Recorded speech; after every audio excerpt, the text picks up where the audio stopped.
हमारे चैनल को सब्सक्राइब करें और बेल आइकन दबाएं।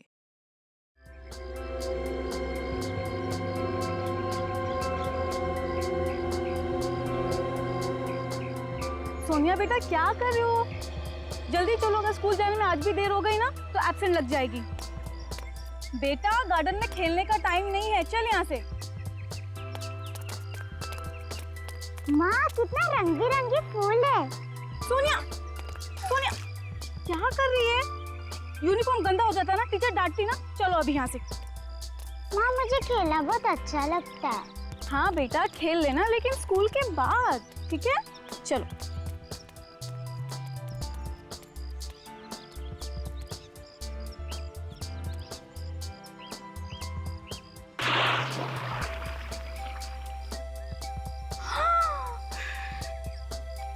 सोनिया क्या किया तुमने? आखिरकार तुमने यूनिफॉर्म गंदा कर दिया ना।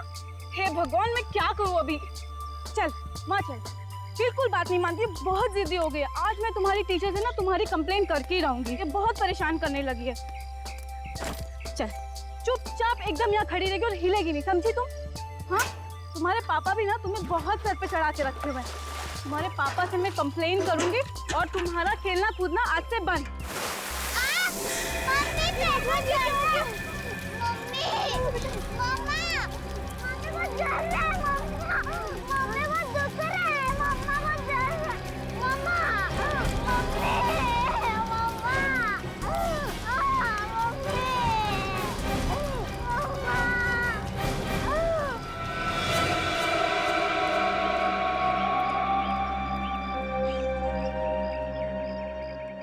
सर, इतना भयानक नजारा ना ही मैंने कभी देखा, ना ही सुना। इतनी सारी लाशें, कंकाल। मतलब एक अरसे से कोई आदमी मासूम लोगों को मार के कुएं में फेंक रहा है। किसी नॉर्मल आदमी का काम नहीं हो सकता। ये आदमी दिमाग से बीमार है, साइको है कोई। बीमार भी है और शातिर भी। तभी तो इतने सालों से लोगों को मार के कुएं में फेंक रहा है और किसी को उसके जुर्म के बारे में पता भी नहीं चला। तो माँ और बेटी ने देख लिया, नहीं तो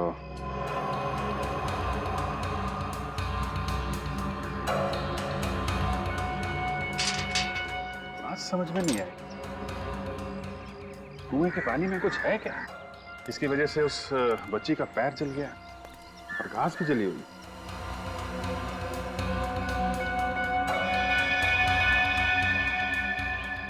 रविजीत, इतने सारे लोगों को अलग अलग जगह पे मार के यहाँ पे लाके फेंकना कोई आसान काम नहीं है। कहीं तो मारता होगा, कोई ना कोई जगह तो होगी जहाँ पे वो खून करता होगा। इस इलाके में ज्यादातर इन्वेस्टर के बंगले हैं जो ज्यादातर खाली रहते हैं या कोई रहता नहीं वहाँ पे। ये तो और भी अच्छा है उसके लिए। एक काम करते हैं, सारे बंगलो चेक करते हैं। कोई केयर टेकर, वॉचमैन, किसी ने कुछ तो देखा होगा। चौकीदार वगैरह तो दिख नहीं रहा। घर में कोई है भी कि नहीं? कोई तो है घर में, दरवाजा अंदर से बंद है।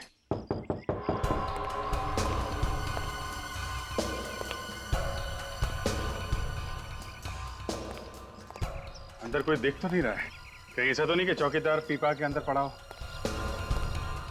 ये भी तो हो सकता है कि वो जानबूझ के दरवाजा खोल नहीं रहा। हो सकता है।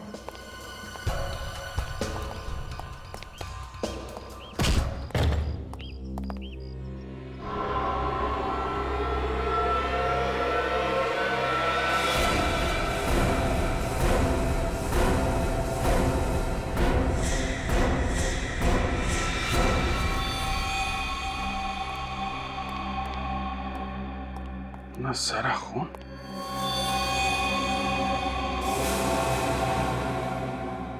सर, बहुत सारे चाकू भी हैं। यहाँ घर के अंदर इतना सारा खून और वहां कुएं में इतनी सारी लाशें हैं। कोई ना कोई कनेक्शन है आपस में।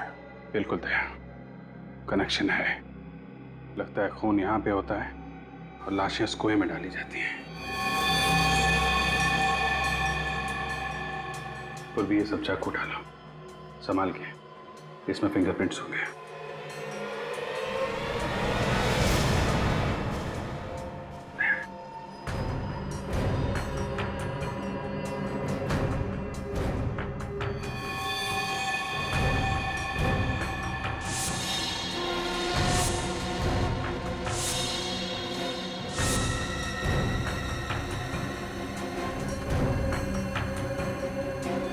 पर इसे तो किसी ने चाकू मारा। पर ये है कौन?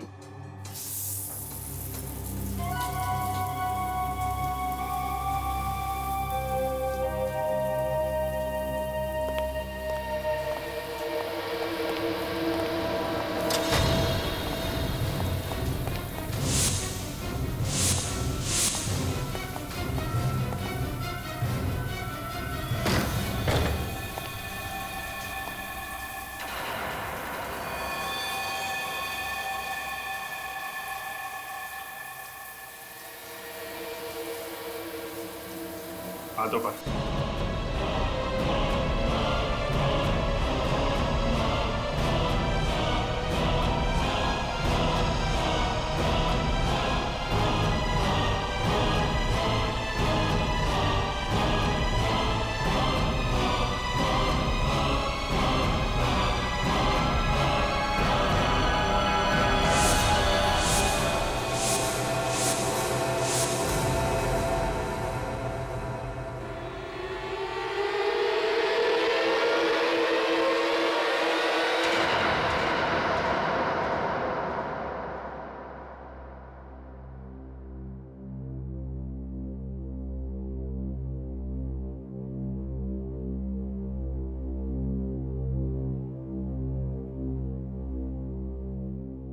बताओ रजत,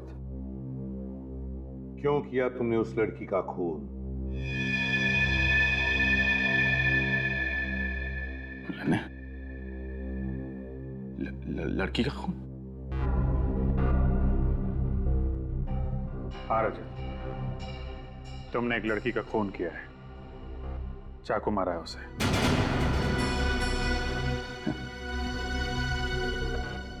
मेरी समझ में कुछ नहीं आ रहा है सर।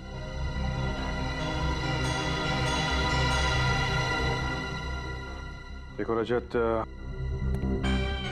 छुपाने से कोई फायदा नहीं है। बेहतर होगा तुम कोऑपरेट करो। सर, मैं इस खून के बारे में कुछ नहीं जानता। और ये किस लड़की के बारे में बात कर रहे हैं आप लोग? शायद इस फोटो को देखकर तुम्हें कुछ याद आने लगे। हाँ, हम इस लड़की की बात कर रहे हैं। इस लड़की की जानते हो? हाँ, रजत जी, रजत जी उठिए, रजत जी। मिले उससे तो कोई बात की हो?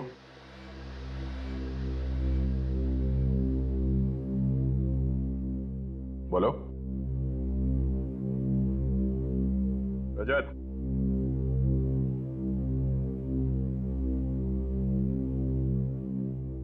नहीं सर। जानते नहीं हो तो फिर खून क्यों किया इसका? खून? सर, आप लोग बार बार ये खून के बारे में क्यों बात कर रहे हैं? रजत, जिस बंगले में हमें इस लड़की की लाश मिली, उसी बंगले में हमें तुम भी मिले थे, और वो भी खून से लथपथ। और साळुंखे ने बताया कि वो खून इस लड़की का था। सिर्फ यही नहीं, जिस चाकू से इस लड़की का खून किया गया है, उस चाकू पे तुम्हारे उंगलियों के निशान मिले हैं। सिर्फ तुम्हारी उंगलियों के निशान।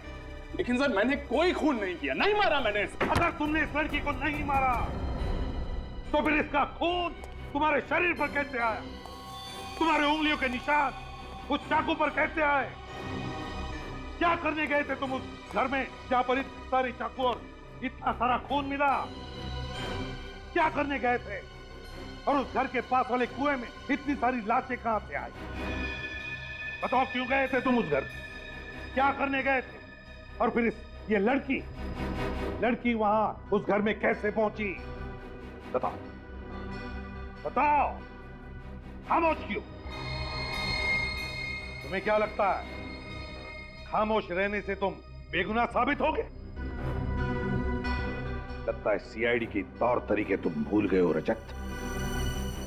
शर्म आती है मुझे कि तुम हमारे सीआईडी का एक हिस्सा हो।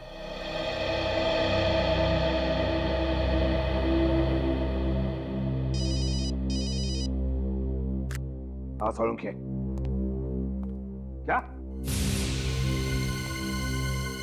क्या कहा तूने? अच्छा, हाँ समझ गया मैं। ठीक है, दे सर। रजत को साळुंखी के पास लेकर जाओ। बात कैसे? साळुंखी इसकी ब्लड टेस्ट करना चाहता है।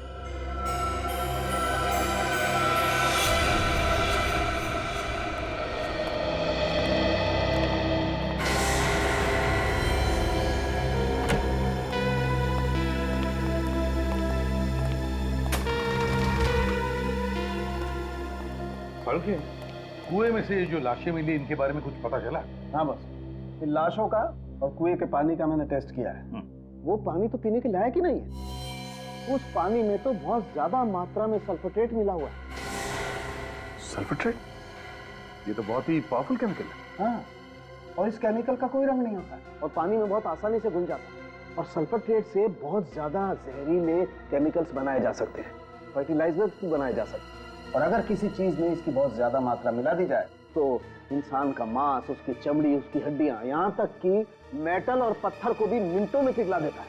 हाँ साळुंखी, इसीलिए तो ये सारी लाशें इतनी जल्दी गल गई और फिर दुर्गंधी भी नहीं थी। बिल्कुल बॉस। अच्छा साळुंखी, तू इनके चेहरे बना सकता है?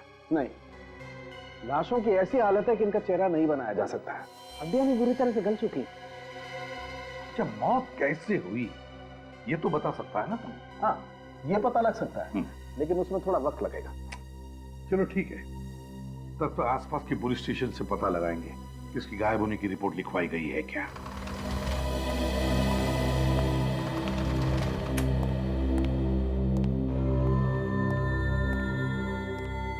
सर, हाँ, इस लड़की का पता चल गया सर। डेल्टा हॉस्पिटल में काम करती है। डेल्टा हॉस्पिटल में? ठीक है, निखिल, रजत की टेस्ट होने के बाद इसे ब्यूरो ले जाओ और जब तक हम नहीं आते इस पर कड़ी नजर रखना। चलो दे।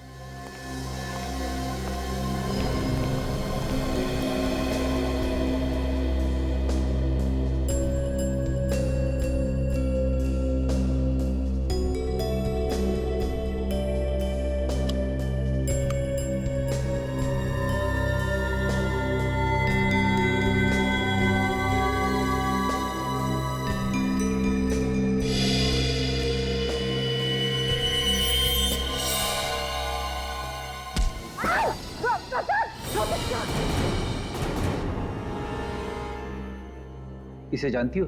जी सर, ये तो साशा है, हमारे हॉस्पिटल में नर्स है। पर सर, इसे क्या हुआ है? इसका खून हो गया। क्या? Oh my God! अब पर कब? कल शाम को तो मैं इससे मिली थी। एक मिनट, कल साशा मिली थी तुम्हें? जी सर। तो क्या उसके बर्ताव में तुम्हें कुछ अजीब नजर आया? हाँ सर, कल शाम को वो बहुत परेशान लग रही थी। क्यों, तुमने पूछा नहीं उसे? पूछा था सर, पर उसने मुझे कुछ भी नहीं बताया। और फिर थोड़ी देर बाद वो डॉक्टर राघव से बात करने लगी। डॉक्टर राघव? कहाँ है ये डॉक्टर राघव? जरा बुलाओ उन्हें।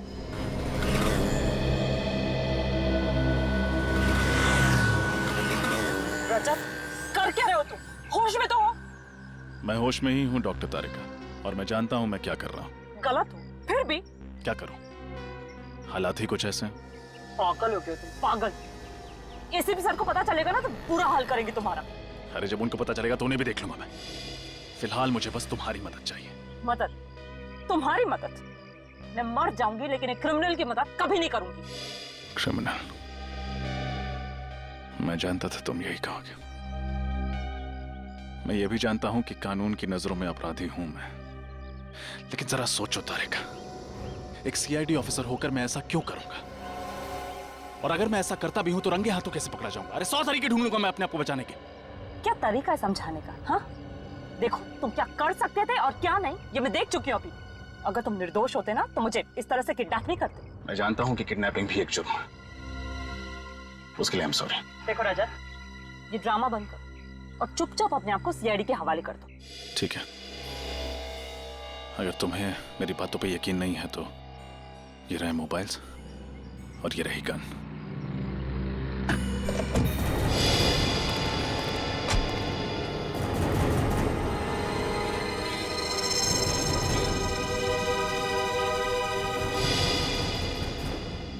डॉक्टर राघव, आपके हॉस्पिटल की नर्स साशा कल कुछ टेंशन में थी, तो उसने तुम्हारे साथ कुछ बातचीत की ना? जी सर। क्या क्या बातचीत हुई, जरा बताइए। एक मरीज के बेटे ने उसे डांट दिया था सर, तो थोड़ी टेंशन में थी वो, तो मैं उसे समझा रहा था बस। कौन सा मरीज?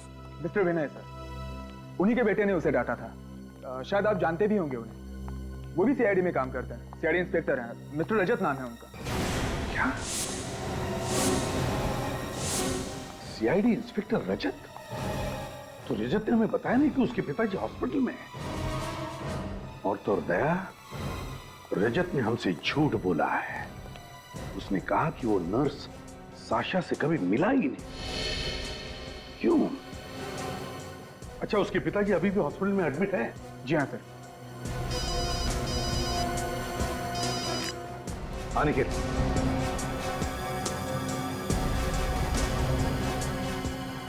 क्या? रजत ने तारिका को अगवा कर लिया? ये कर... अच्छा ठीक है, श्रेया सर, सचिन को फोन करो और उससे कहो कि वो रजत को ट्रेस करे।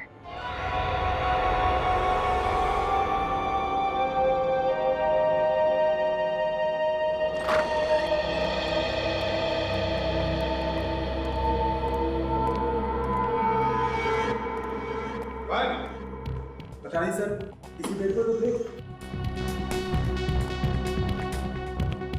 इसी बेड पर थे तो फिर गए कहां?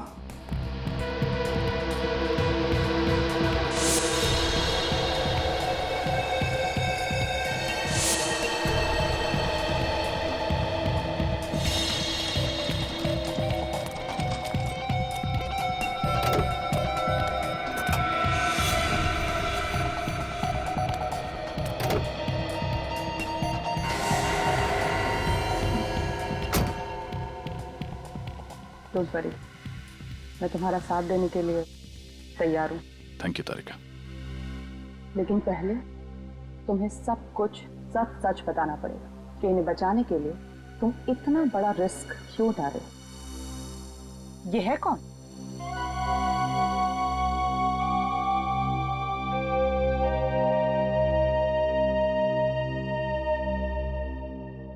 I'm sorry, Papa. I'm really very sorry. अपने काम में बिजी रहा, आपको वक्त नहीं दे पाया। क्या कहूं, ड्यूटी कुछ ऐसी है। वानी,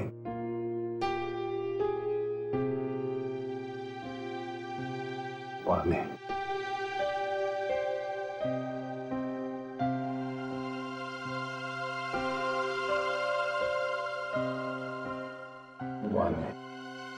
मैं भी लेकर आता हूँ पापा। हालत बहुत खराब है, आप थोड़ा सा ख्याल रखिए उसकी। Excuse me? आप यहाँ काम करने आती हैं या बातें? पेशेंट उधर पानी मांग और आप यहाँ जग हाथ में लिए टाइम पास कर रही हैं।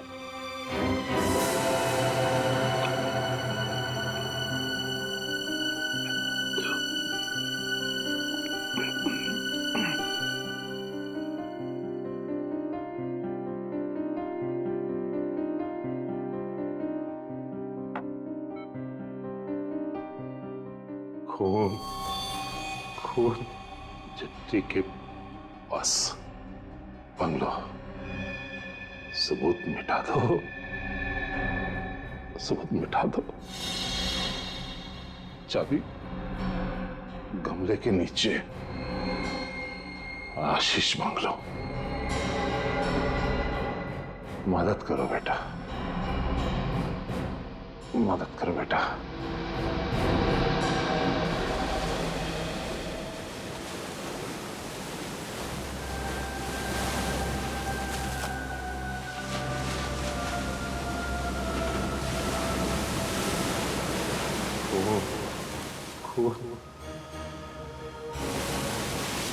मदद करो बेटा, सबूत मिटा दो बेटा। चिट्ठी के पास आशीष बंगलो। पापा से कहीं कुछ गलत तो नहीं हो गया? नहीं नहीं, पापा ऐसा क्यों करेंगे? जरूर ये पापा का कोई भ्रम होगा, दवाइयों के हैवी डोज का दिमाग पर असर पड़ा होगा। लेकिन अगर ये उनका भ्रम नहीं हुआ तो एक सीआईडी ऑफिसर होने के नाते मुझे उनकी बातों को नजरअंदाज नहीं करना चाहिए। एक बार उस बंगलों पे जाके देखता हूँ, हो सकता है ये उनका भ्रम ना हो, हकीकत हो।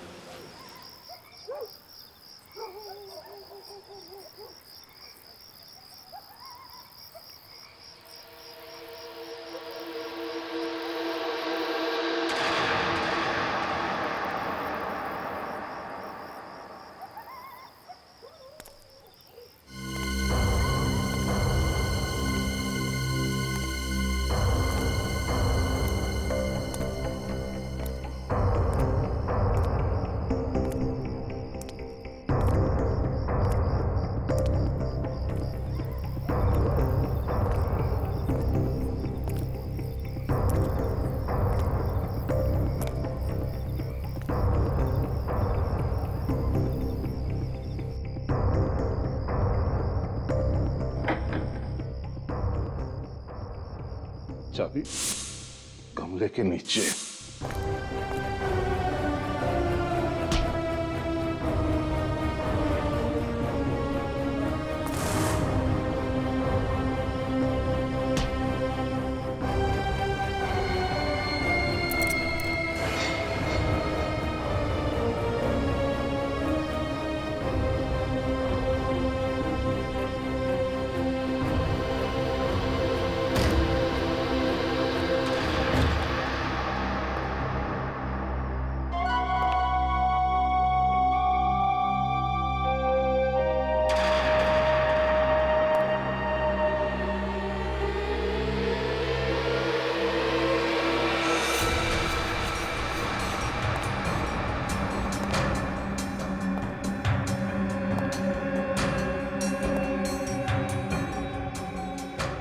पापा ने जो कुछ भी कहा सब सच निकला।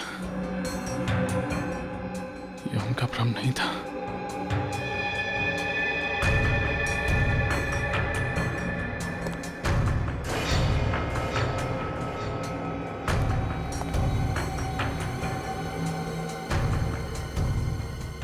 इतना सारा खून, यह औसार, ऐसा क्या हुआ है यहाँ पर? कहीं कोई लाश भी नहीं।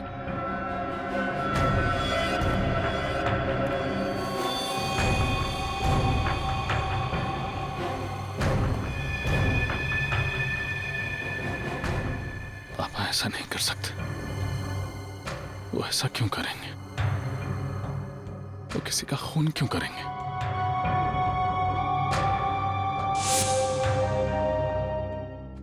अब तो तुम मेरी मजबूरी समझ सकती हो ना। मगर इस सबके पीछे रजत और उसके पिताजी का क्या रोल हो सकता है सर? क्या रजत या उसके पिताजी को कोई खतरा था जिसकी वजह से उसने इतना बड़ा कदम उठाया? हो सकता है, जरूर हो सकता है। नहीं तो रजत, एक सीआईडी ऑफिसर, इतना बड़ा कदम कैसे उठा सकता है सबके सामने तारिका को किडनैप करने का? सर, अगर वो तारिका को किडनैप कर सकता है तो उस पर वार भी कर सकता है। नहीं अभिजीत, मुझे नहीं लगता। एक जुर्म छुपाने के लिए वो ऐसा जुर्म नहीं करेगा तारिका पर वार करने का। सही कहा आपने सर।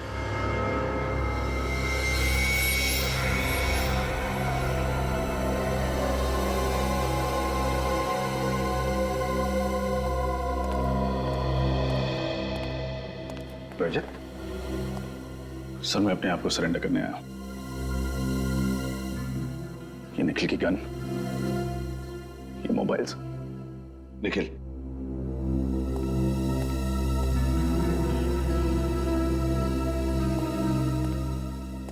अपने गुनाहों के लिए मैं अपने आप को कानून के हवाले करता हूं। कौन सी गुनाह?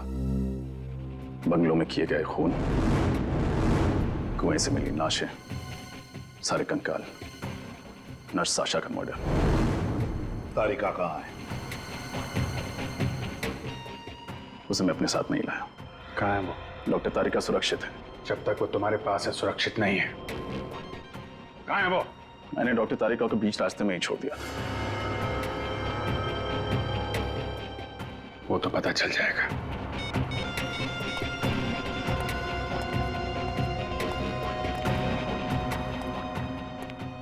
तुम्हारे पिताजी कहाँ हैं? सर, वो मैं नहीं बता सकता। क्यों नहीं बता सकते? आप मुझसे कुछ और पूछिए, लेकिन अपने पिता के बारे में पूछे गए सवालों के जवाब मैं नहीं दे पाऊंगा। तुम्हें जवाब देना ही पड़ेगा, समझे? तो बताओ, तुम्हारे पिताजी का उस बंगले से उस नर्स साशा के साथ क्या कनेक्शन है? क्या कनेक्शन था? और फिर डेल्टा हॉस्पिटल से क्या वो जुड़े हुए हैं?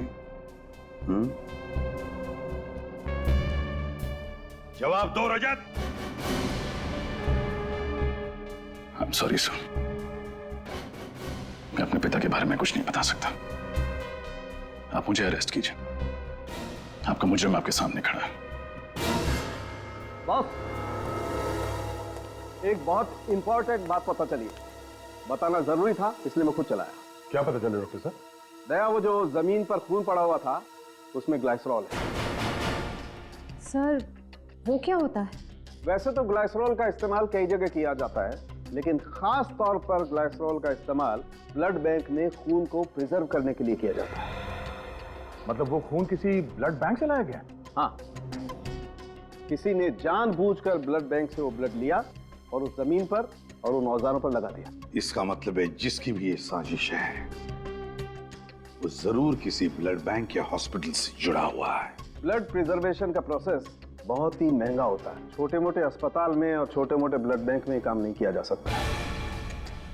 एक और खास बात, रजत के पिताजी डेल्टा हॉस्पिटल में थे और डेल्टा हॉस्पिटल में खून को प्रिजर्व करने के लिए ग्लाइसरॉल का इस्तेमाल किया जाता है। Delta hospital. Doctor Anup, doctor Anup, doctor Anup. Sir, ये सारे रिसर्च डॉक्टर अनूप के नाम पर है? दया, इस डॉक्टर अनूप को ही इतने सारे खून के बॉटल्स की जरूरत क्यों पड़ी? और सर, पिछले 2 दिनों में ही उन्होंने ये सारी बॉटल्स ली हैं। सर, शायद ये डॉक्टर अनूप ही इन सारे गुनाहों का करता धरता हो सकता है दया, हो सकता है। ये डॉक्टर अनूप कहाँ मिलेंगे? सर, वो तो कुछ देर पहले ही चले गए। चले गए? कहाँ चले गए? ये तो पता नहीं सर, लेकिन उनके लिए एक कॉल था। उन्होंने कुछ देर फोन पे बातें की और फिर तुरंत चले गए। किसने कॉल किया था? किसी केमिस्ट शॉप से फोन था। कौन सा केमिस्ट शॉप? ये तो पता नहीं सर, लेकिन आपको उनका नंबर मिल जाएगा। सर, एक बात समझ में नहीं आ रही है, रजत सर ऐसा क्यों कर रहे हैं? क्यों सच को छुपा रहे हैं? सब कुछ ठीक हो जाएगा निखिल, बस एक बार पता चल जाए कि उस अस्पताल में क्या हो रहा है। सर, वो अपने पिताजी के बारे में कुछ बताते क्यों नहीं है?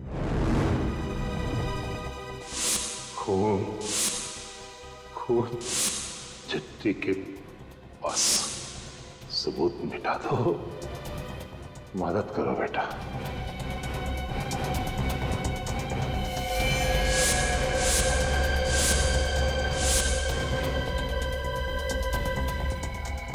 किसी ने जानबूझकर ब्लड बैंक से वो ब्लड लिया और उस जमीन पर और उन औजारों पर लगा दिया। एक और खास बात, रजत के पिताजी डेल्टा हॉस्पिटल में थे और डेल्टा हॉस्पिटल में खून को प्रिजर्व करने के लिए ग्लाइसरॉल का इस्तेमाल किया जाता है।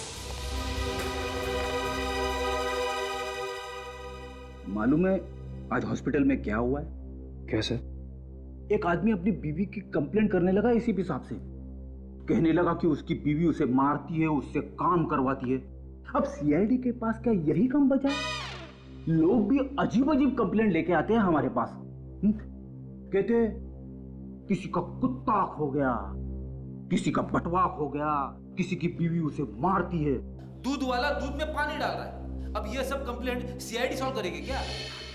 कंप्लेंट? कहीं ऐसा तो नहीं कि पापा भी किसी की कंप्लेंट कर रहे थे मुझसे और मुझे लगा कि उन्होंने ये सब किया? हाँ, ऐसा हो सकता है, शायद ऐसा ही हो।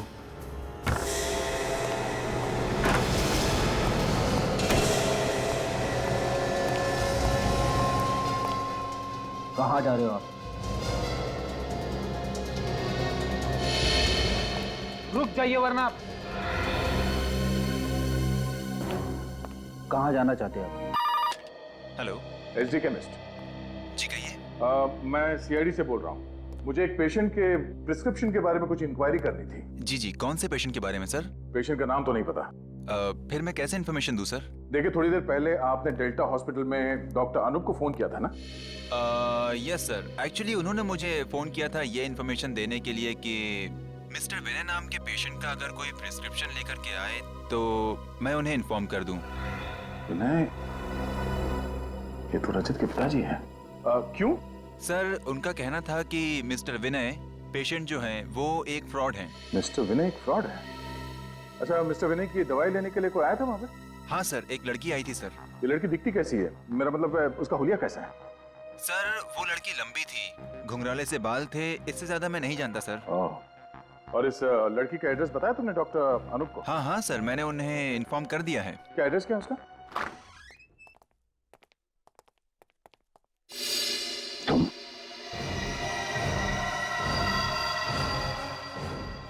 बेटी, ये यहाँ कैसे? हाँ? सर, मैं जानता हूँ आप लोग मुझसे नाराज हैं। मैंने जो किया गलत किया। अपने पिता को बचाने के लिए मैं उन्हें हॉस्पिटल से भगा के ले गया। पहले मुझे लगा था कि वो इस सब चीजों में शामिल है, लेकिन वो बेकसूर है सर। मगर तुम बेकसूर नहीं हो, नहीं हो तुम बेकसूर, समझे? साशा के खून में तुम अभी भी निर्दोष साबित नहीं हुए हो। उस चाकू पर तुम्हारी उंगलियों के निशान है। तुम्हारे पिताजी इस वक्त कहाँ है रजत? क्यों सर? रजत, हमें पता चला है कि डॉक्टर अनूप किसी घुंघराले बालों वाली लड़की के पीछे गए हैं जिसके पास तुम्हारे पिताजी की दवाई की प्रिस्क्रिप्शन है, और जो मेडिकल स्टोर में गई थी दवाई खरीदने के लिए। क्या? क्या हुआ? तुम उस लड़की को जानते हो? हाँ सर, वो घुंघराले बालों वाली लड़की डॉक्टर तारिका है।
मुझे माफ कर दीजिए सर, मुझे माफ कर दीजिए। मैं ही कातिल हूँ, मैंने ही सारा खून किया सर। एक डॉक्टर होकर शैतान का काम किया तुमने। क्यों क्यों किए ये खून? क्योंकि लालच में सर, मैं एक ऑर्गन्स का रैकेट चलाता था सर। पेशेंट के शरीर से आग निकालता था और उन्हें बेचता था, जिससे मुझे बहुत रुपए मिलते थे सर। और सबूतों को मिटाने के लिए तुम लाशों को उस कुएं में फेंकते थे जिसमें तुमने पहले से सल्फेट्रेट मिलाया हुआ था। हाँ सर। रजत को क्यों फंसाया तुमने? रजत के पिताजी ने मेरी और शाशा की सारी बातें सुन ली थी सर, और उन्होंने वो सारी बातें रजत को बता दी। मैं जानता था रजत एक सीआईडी कॉप है, वो उस बंगले में जरूर जाएगा, और मैं और शाशा पकड़े जाएंगे, इसलिए उस दिन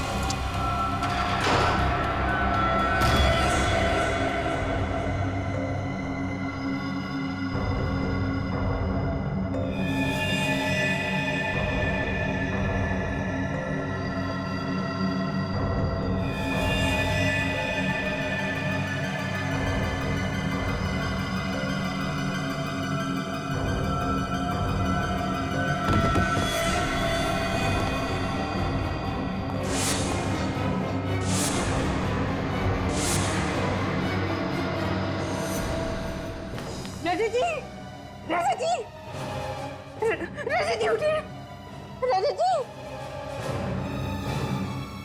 रजत जी उठिए ना, क्या हो गया आपको? उठिए ना रजत जी।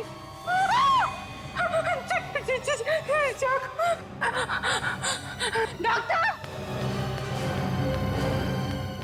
हेलो, ये सब क्या किया तुमने? मैं किसी से कुछ नहीं कहूंगी, मुझे मत मारो।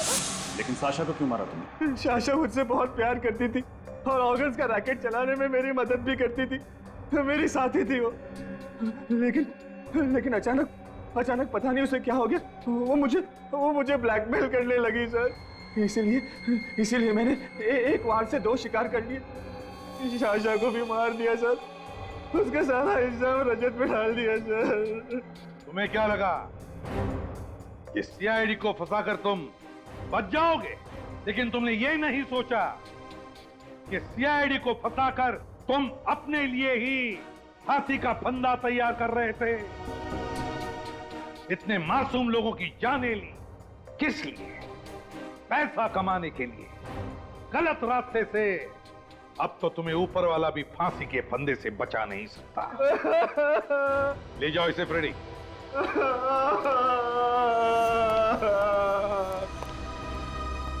आई एम सॉरी सर, मैंने रजत, एक बात हमेशा ध्यान रखना, एक सीआईडी ऑफिसर के लिए रिश्तों से ज्यादा फर्ज होता है। काम पर लग जाओ।